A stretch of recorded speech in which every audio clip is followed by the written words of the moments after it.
Salam sejahtera untuk kita semua. Perkenalkan, nama saya Yosef Fabianus bin Lorenz, biasa dipanggil dengan Obidoyo. Saya adalah peserta Latsar CPNS Golongan 2 Angkatan 129 Kelompok 4 dari Satuan Polisi Pamong Praja. Pada kesempatan ini saya akan menyampaikan learning journal mengenai pengalaman saya selama mengikuti pembelajaran agenda 3 Latsar CPNS dengan topik kedudukan dan peran ASN dalam mendukung terwujudnya smart governance. Agenda 3 ini memberikan pengalaman belajar yang sangat bermanfaat buat saya karena saya tidak hanya memperoleh pengetahuan tetapi juga memahami bagaimana menerapkannya dalam pelaksanaan tugas sebagai ASN. Proses pembelajaran ini dilaksanakan melalui dua metode. Metode yang pertama adalah metode dengan sinkronus. Metode ini, pada pembelajaran ini kami melakukan pertemuan tatap muka melalui Zoom meeting. Saya mengikuti penjelasan dari materi Widya Iswara yang bernama Alvina Fedora Kota. Kami di dalam Zoom meeting itu berdiskusi, bertanya jawab, serta menganalisa berbagai studi kasus yang berkaitan dengan manajemen ASN dan smart ASN. Interaksi secara langsung ini membantu saya memahami materi secara mendalam karena dapat memperoleh penjelasan dan masukan secara langsung dari Widya Iswara. Melalui sinkronus, kami juga diberikan tugas secara kelompok ataupun tugas secara individu, yang diantaranya adalah membuat video jurnal seperti yang teman-teman saksikan saat ini. Ini merupakan tugas yang diberikan oleh Widya Iswara dalam membuat video learning journal tentang agenda 3 dan juga tugas untuk menganalisa isu atau masalah yang diambil dengan menggunakan metode APKL atau metode.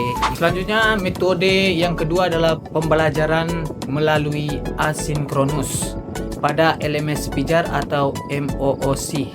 Saya belajar secara mandiri dengan mempelajari modul serta melakukan refleksi terhadap materi yang telah dipelajari.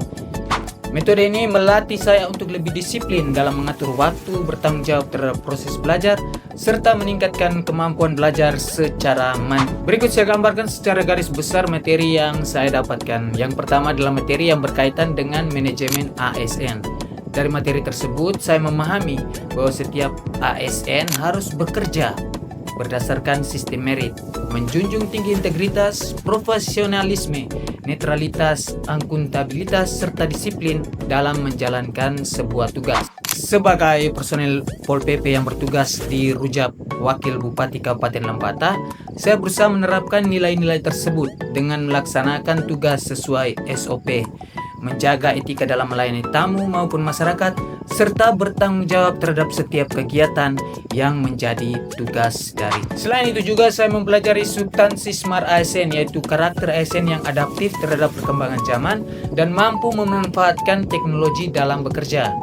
Smart ASN tidak hanya dituntut memiliki kemampuan digital tetapi juga berwawasan global, menguasai teknologi informasi, memiliki kemampuan berkomunikasi, mampu bekerjasama, serta terus mengembangkan kompetensi tersebut. Dalam menjalankan pekerjaan sebagai Satpol PP yang bertugas di lingkup Rumah Jabatan Wakil Bupati, saya mulai menerapkan Smart ASN dengan memanfaatkan aplikasi digital untuk penyusunan laporan, dokumentasi kegiatan, pencarian referensi peraturan, serta komunikasi dan koordinasi secara lebih efektif antar sesama Satpol PP yang bertugas di dalam lingkup tersebut. Dari seluruh proses pembelajaran tersebut, saya menyadari bahwa ada beberapa kemampuan yang perlu saya tingkatkan, terutama penguasaan teknologi digital, kemampuan komunikasi, public speaking yang masih kurang, serta kemampuan menyusun inovasi pelayanan yang sederhana namun memberikan manfaat nyata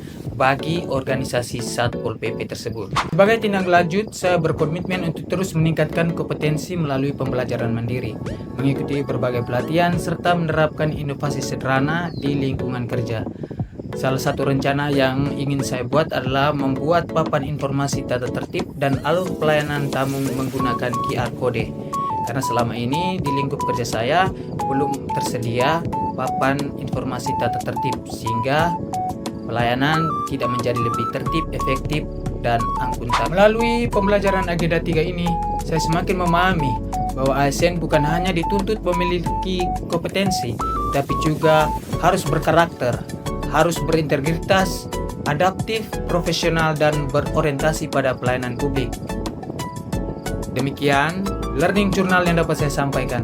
Semoga seluruh materi yang telah saya pelajari dapat saya implementasikan secara konsisten di tempat penugasan saya sebagai ASN yang memberikan pelayanan terbaik kepada masyarakat.